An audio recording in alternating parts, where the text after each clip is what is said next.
Hello people, this is Sonali, the Melodramatic Bookworm. If you've been here before, welcome back, and if you're new to my channel, welcome to the Melodramatic Bookworm family.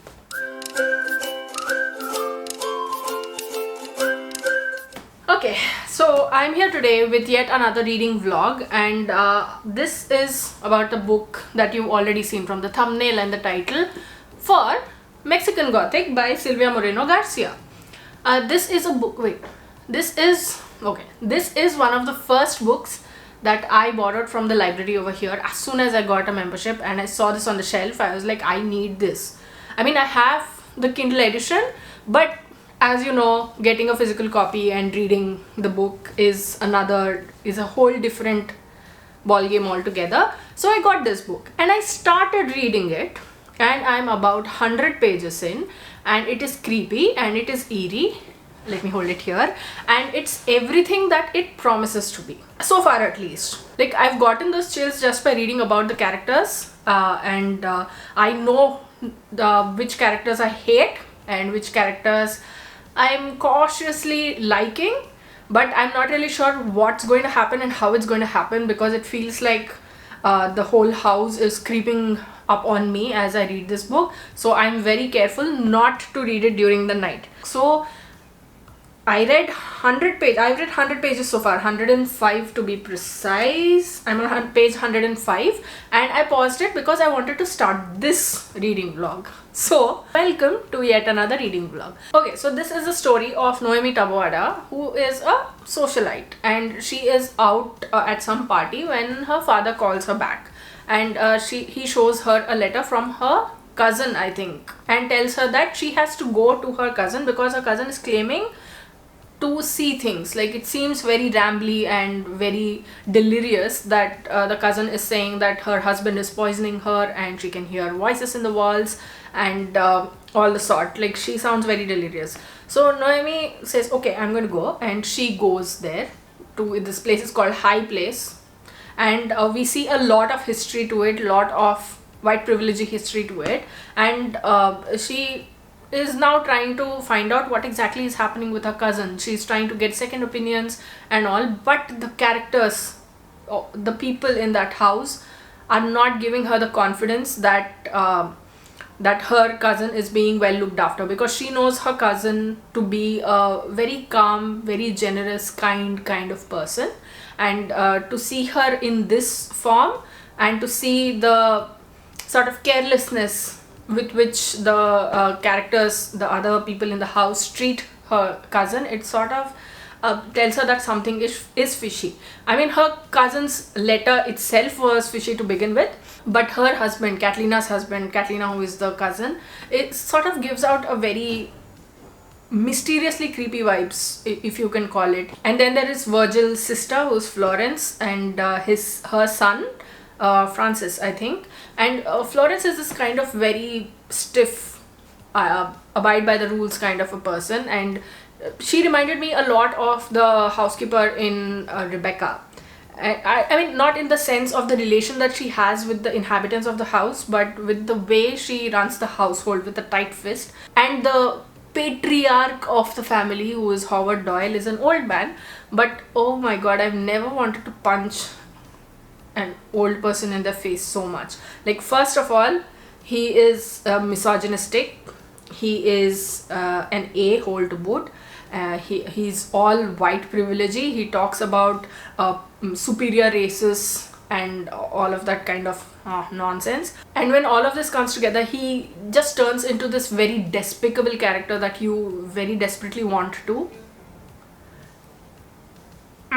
Noemi goes around, she now starts getting dreams, the strange dreams, and when she talks to her sister, she seems lucid at one point, but then again things happen, and Florence is here, like, she's like, your sister, your cousin needs to rest, etc, etc. And now there are symmetries, and there's the whole mist which is shrouding the place, and through this all, Noemi is trying to move around, and she's trying to find out what exactly is happening, and because she wants to help her cousin, because her cousin was not like this before, and her cousin has tuberculosis. Catalina has tuberculosis, but all of these visions, all of these thoughts and these things, they are not a side effect of tuberculosis. So Noemi does this whole thing, and when she shows any bit of knowledge, the whole household is like very condescending towards her, which I just wanted to. But okay, so that's where the story is at right now, and I must say I'm finding it very creepy. I mean, the creepiness level, I've been told, that is just like at the beginning right now. I mean, I just finished reading a cemetery scene, and that in itself gave me goosebumps, and I'm really glad that I read it during the daytime. But other than that, that's where I'm at. The writing is beautiful. It's really beautiful. It is set in the early 1950s, and that whole atmosphere just descends on you as you're reading this, and you feel like you're in high place. But yeah, so this clip was to kick off the Mexican Gothic reading vlog. I'm reading this for the first time, which is why I'm making a video, a reading vlog out of it. I'm not going to start reading this right off the bat, but I'm going to go and work for a bit.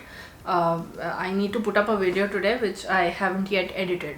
I mean, it's there, the video, but I haven't yet edited it. So I'm going to go do that, and then later perhaps read a bit of Mexican Gothic. I'll see you on the other side.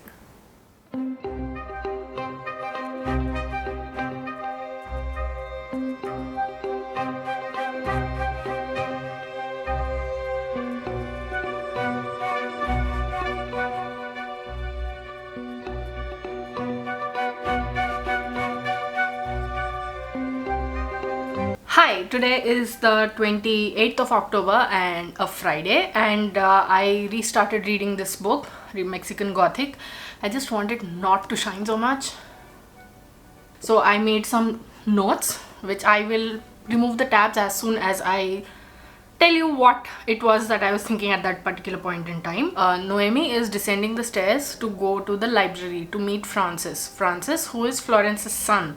And there's this whole, there are these portraits as Noemi is going, and there's a portrait of this woman who is sitting with her hands clasped tightly, and when Noemi looks at her, she feels that the woman is about to jump out of the frame, and I have no idea why. Maybe because I'm a scaredy cat, but that description, it felt like I was looking at the portrait, and I felt like any moment, like a sudden, that was going to happen. Maybe I'm just projecting, maybe I'm just anticipating too much, but somehow this gave me that, this gave me goosebumps, right? Like I didn't know what was going to happen, but then later Francis immediately comes, and they start talking, and everything goes back to normal. This is a very jarring kind of thing in books like these, when you're anticipating something is going to happen, like it comes this close, and then something normal happens and bats that creepiness out of this whole equation. And I'm like, am I the drama? Francis comes across, according to what the author is telling us, according to her descriptions, Francis is speaking very honestly, but somehow I have a hard time believing that the guy is really that honest. I feel like somewhere from some corner something is going to happen, and it's going to just turn around in a way that Francis is just going to give Noemi the shock of her life by betraying her or something. I don't know why I have that feeling. And then I wrote an incredibly insightful note when it came to talking about Florence, who is Francis' mother and Virgil's sister and Catalina's sister-in-law. I hate this woman. At least now, I hate this woman because she is so arrogant, she is so classist, she has that feeling that we are superior than anything else. And I'll give you an example about that. The whole Doyle family is supposed to be like that. I don't know, like at this point I feel like Francis is like the black sheep of the family. But then again, since I've already said that I don't actually believe in his honesty, I don't know why, but it just gives off that feeling. Francis and Noemi are talking in the library about things, and when Florence comes in with a maid in tow with the intention of cleaning the library. So Francis says something like, I didn't know you'd be cleaning the library today, to which this woman, Florence, she says, you know how it is, Francis. If we do not keep on top of things, they fall apart. While a few may consign themselves to idleness, others must observe their duties. She's lucky she's a fictional character. Florence is just that character, like the bad character, who you just want to wring out the arrogance from. And I was talking about the classism and the way she was arrogant about the Doyles being great and all of that. Like, she is better than everybody else because she follows rules and etc. etc. This is where it comes. Doyle is an important name. I don't think you realize how lucky your cousin is to be part of our family now. To be a Doyle is to be someone. The smug, self-important. And that chapter ended there. And why I paused reading this, I mean, I could have made these notes, but why I paused reading this was how the next chapter started. Noemi heard a heart beating as loud as a drum calling for her. It woke her up. Carefully she ventured... No. Getting goosebumps, yeah. Carefully she ventured outside her room to find the place where it was hiding. What do you mean where it was hiding? A heart is supposed to be... Okay. She felt it beneath her palm when she pressed her hand against the walls. So what Catalina was saying right from the very beginning, that the house, the walls have voices. That's right. Felt the wallpaper grow slippery like a strained muscle, and the floor beneath her was wet and soft. It was a sore. A great sore she walked upon. And the walls were sores too. No! Oh, I'm really lucky it's still light out, or maybe intelligent, because never am I going to read this book when it's dark out. The wallpaper was peeling, revealing underneath sickly organs instead of brick or wooden boards. Veins and arteries clogged with secret excesses. Okay, even Virgil is giving off very creepy vibes. I mean, he was like that since the very beginning, but somehow right now just makes me feel like, what are you doing, man? I have this very bad feeling about him. It's not like Francis. Francis is just like, maybe he's not what he looks like. With Virgil, I'm like, this guy is really up to something. But she didn't say a thing because it wasn't really that bad of a comment. A few words, and she didn't wish to start a fight in the middle of a dark hallway over what amounted to almost but not quite nothing. That's how men get away with stuff like this. Because when we protest about something that makes us uncomfortable, they'll turn it around and they'll say that we are overreacting, and then they they say stuff that make us paranoid about what exactly is it that we are reacting to, what exactly is it that makes us react like this.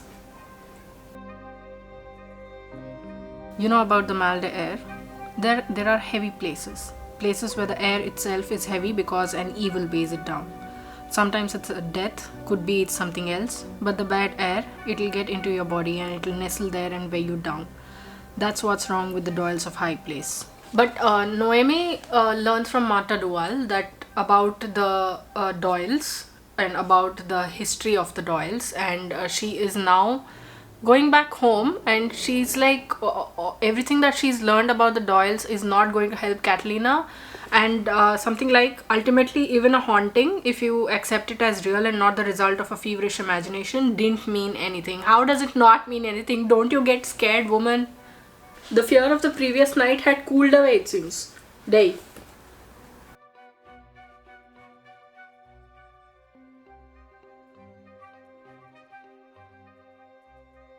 She's talking about Ruth. Noemi asks Francis she tells Frances that she's been asking Marta Duval about Ruth, and she says, why didn't she run away from High Place? Surely she could have simply left. So Frances says, you can't leave High Place. And then Noemi says, but you can. She was an adult woman. You're a woman. Can you do anything you want, even if it upsets your family? And then I didn't expect this from Frances. Maybe he's being super honest here, but this did put a smile on my face. Frances placed the hat on his head and looked at her gravely. No, but truth be told, Ruth ought to have burnt High Place to the ground. It was such a shocking pronouncement that she thought she must have heard him wrong, and she would have been able to convince herself this was the case if they had not driven back to the house in a bubble of silence. That piercing silence more than anything affirmed his words. It underlined them and made her turn her face toward the window. Now I'm really confused about Frances, because it seems like he's on the good side. So basically every single one of the Doyles is an a-hole, except maybe Frances right now. Yeah, I know what I said, but I don't know, in this situation it feels like everybody is piling on top of Noemi. You are a spoiled brat. He has the nerve to say this to Noemi when his whole family is one big up high and mighty bunch of classist fools. I told you I found Virgil creepy, right? It's like too creepy he is. Like he's standing close to Catalina, not Catalina. Catalina is his wife, who is not well, and he claims that he is worried about her and that he was scared that he would become a widower because of the potion that Noemi had brought from Marta Duval, and now he's standing this close to Noemi. Creepy bugger. Okay, I'm going to end this clip here. I'm at page 150 and maybe I'll read a few more pages, but my camera's battery is dying, so I have to stop vlogging now. Hello, today is the 30th of October. So I was not able to read this book yesterday because we were out the whole day, and by the time we came back, I was like so smashed, so wiped out that I just ended up falling asleep at 10:30 in the night.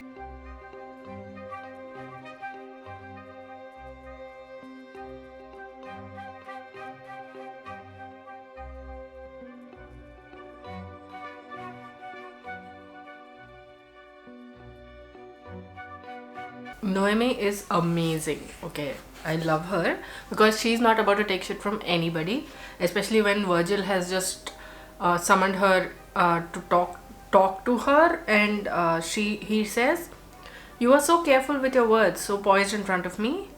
I picture you in your city of cocktail parties and careful words. Do you ever lower your mask there?" And then to which she replies, "It's funny, here I thought you could teach me a thing or two about masquerades."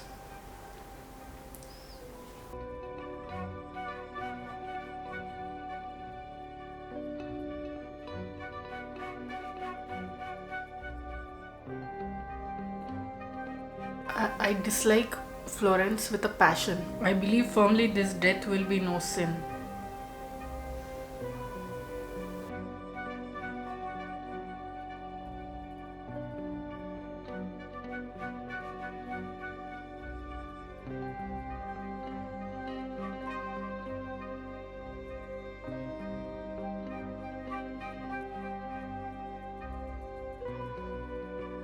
You know how I've been saying all along that I don't trust Frances? Noemi here, she says, she liked this man's quirks and imperfections, the lack of playboy smarts coupled with a quiet intelligence. And when you see the sincerity in these words, it's like Noemi knows how to read a person.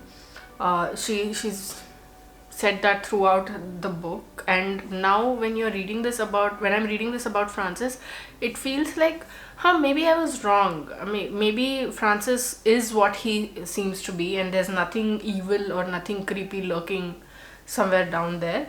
So but I'll still be a little bit cautious because anything can happen in a book like this. So I'll be cautious, but I'll let go of the notion that maybe Frances is bad underneath all that exterior.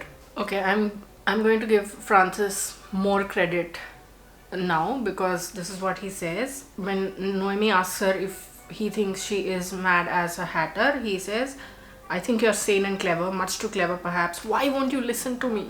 Really listen, leave today, leave right this instant. And I think that this panic is sort of genuine. It's like he genuinely cares for her. It's like he's one of those people who are in a situation but they can't say anything because they are part of that family, and they know that something's going to come for them if they end up saying anything. So I think Francis is one of those people, and this is what he says: just because there are no ghosts doesn't mean you can't be haunted.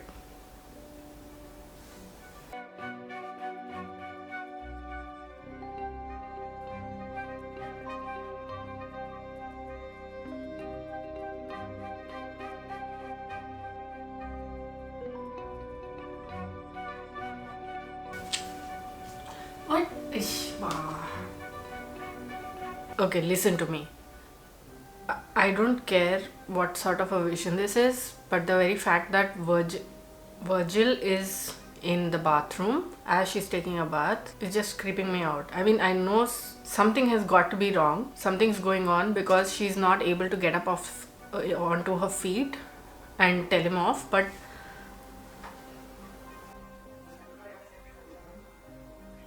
Virgil is doing what so many men do to women. It's like whenever we raise any concerns, you're being delusional. There's nothing of that sort. You're seeing things, it's all in your head. And he's doing that to Noemi right now. And she calls him out on it. If you really are leaving us tomorrow, then you should have dinner with us one final time. I don't like how he's saying one final time because I feel like shit's about to go down.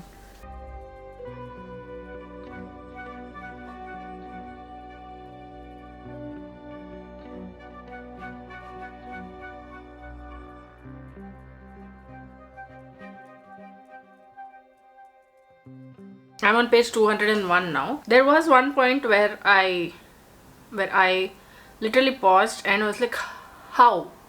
Because when at one point where she sees mold on the walls move, she has a cigarette in her hand, and she's so invested in what's happening to that mold, how that mold is moving, that she doesn't notice that the cigarette has burned down, and now she has a sort of a burn between her fingers. But at this point where I stopped and I was like, how did that happen? It goes, remembering the cigarette burn on her hand, she looked at her fingers, but the red raw mark was gone. There was no sign of it at all. How? Virgil was creepy. Like, he is creepy. He's a bully and he's creepy. And he has this, whenever he looks at Noemi, he has a smirk on his face, which I just want to punch and wipe out. Does the cupcake make it better? I don't know. The cupcake is so good. Anyway, they are going to start up the...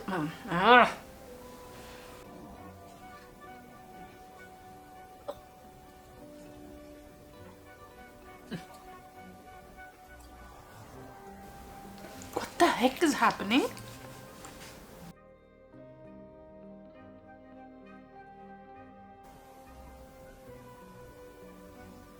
No. Don't even feel like eating this, yeah.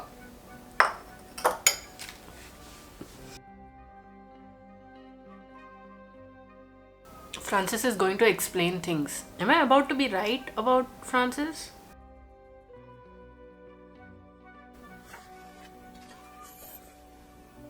So, ew.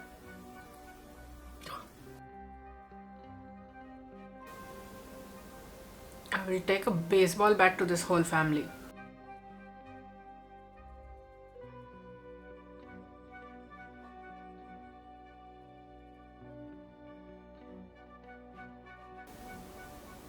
Ugh. Open your eyes. Open your eyes. Open your eyes. Don't forget yourself. Open your eyes. Please don't forget yourself. I don't know how much worse things are going to get because things are developing way too fast and way too creepily and way too... Ugh. It's just so disgusting. Like literally disgusting. Not the writing of it that's disgusting. Like when you open a mouth and maggots crawl out of the mouth. I've just been eating a cupcake, for God's sake. I just need to take a small break and then I'll come back and finish it. I think I will finish it today. I'm thinking that I will finish reading it irrespective of whether it's day or night by the time I finish it.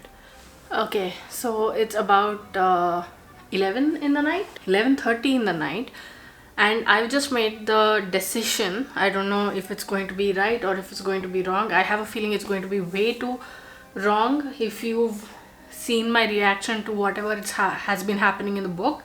But I've decided to finish the book before I go to sleep. Very bad idea in my opinion, but I found an even more eerier setting than before, because I'm a masochist, it looks like. But hold on, let me show you.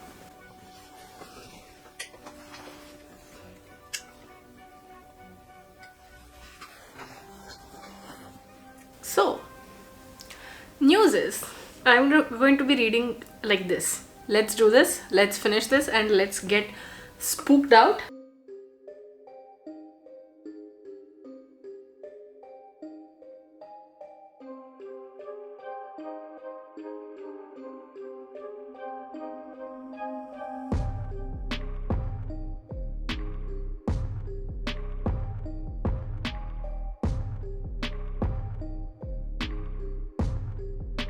Okay, so I just finished chapter 21 and I have 2 points which I've marked, which I wanted to talk about. One, she's talking to the doctor and he says women can be terribly mercurial when he's treating her. You are a Doyle through and through. Only a Doyle can be like this. But then again, later in this chapter we see that Frances is really concerned about Noemi's well-being. And she actually says, I don't know if I can trust you. Why would you help me? And he tells that I'm not going to end my life singing a tune pretending everything is fine. Which I think is just destroying those doubts that I had one by one by one. And not even one by one. It's just placing them in a pile and just setting fire to those doubts. So I think that's a good thing. Yeah. He's talking about his first wife and says, but she was inadequate all the same. And I can't say that I miss her. How charming. The strong survive, the weak are left behind. Oh, I would love to see him burn in hell, insisting we must not mingle with the rabble. This family is the worst. He has the audacity to bring earth from England to ensure the conditions here would be like the ones in our motherland, and he wasn't about to entertain the locals. Then stay in your motherland. Don't go anywhere. Stay in your motherland. Don't put a toe out of line. If I'd seen you before, I would have picked you over, Catalina. If I'd seen you before, I would have punched you in the face. Your stupid revolution. He's talking about the Mexicans. Your stupid revolution, he says. The audacity. You should consider yourself lucky, he says. Yeah, you should consider yourself lucky, he says. How can... He's been blinded by power. He's been blinded by privilege. White privilege. Male white privilege. And he thinks his family is the be-all and end-all of things. Okay, I'm getting super... More than the creepiness, I'm very annoyed. I'm very pissed off at the way this family is. It's very difficult in this place to discern what's real from what's false.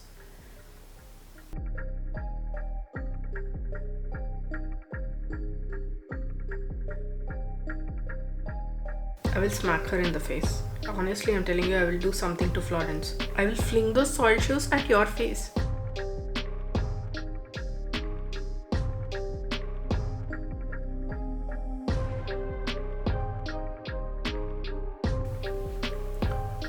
No.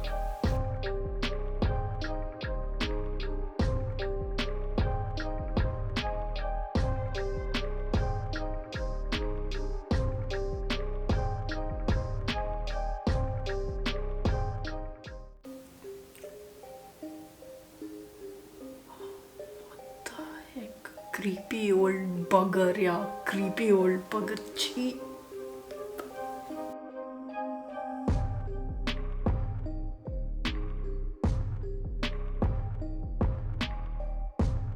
I still Virgil to take into consideration. That fellow, he was not yet.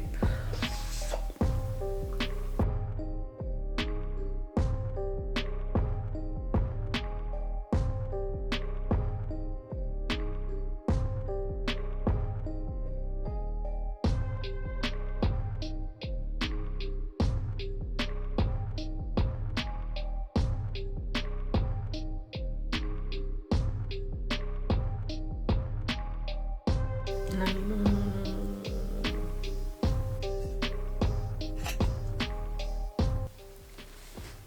The truth was, she was afraid of going to bed, of what nightmares might uncoil in the dark. Story of my life right now.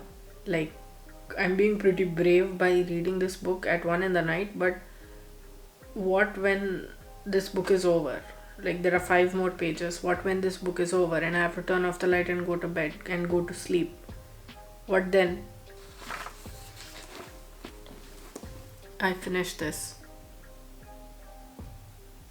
And my camera's battery is dying. Okay, so now that my camera's battery is charged, I just want to wrap this thing up pretty quick.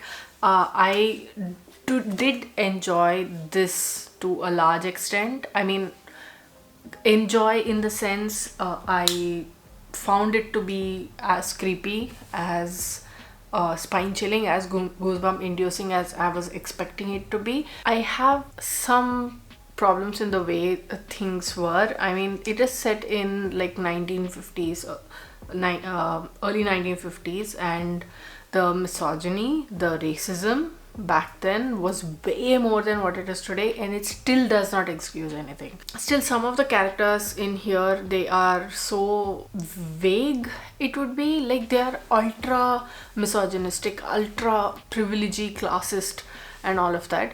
I mean, okay, it contributes to the plot, obviously. Like the reason why the Doyles do all of this is because they are that way. That I can still live with. It adds to the disgustingness and the creepiness of the story. But I feel like there was this element of, I wouldn't say surprise, but there was this element of something waiting to happen, but it didn't happen in the end. The explanations were a little vague, it felt like. What happens to Frances is not really clear because all the Doyles are supposed to be so intricately connected to each other. We don't know what exactly happens. Then again, I feel like it's creepy enough, and I feel like it's a good psychological thriller, supernatural psychological thriller of sorts, and it did scare me to the point where I'm not scared to turn off the light and sleep. But I don't know, there's just that one thing that's pulling me back, maybe because it took like quite a few pages to get to the point. Even then, it was like the threads that are tying everything together, they didn't quite sit that well. It was like a loosely knitted sweater. It did the job, but it wasn't as sturdy as it could have been. You know what I'm trying to say? But yeah, that's what I'm going to say about this book. I think I'll end it with that it's good, it's scary. It's not the best, but it's scary enough that it remains in your mind, that certain things will come back to haunt you later.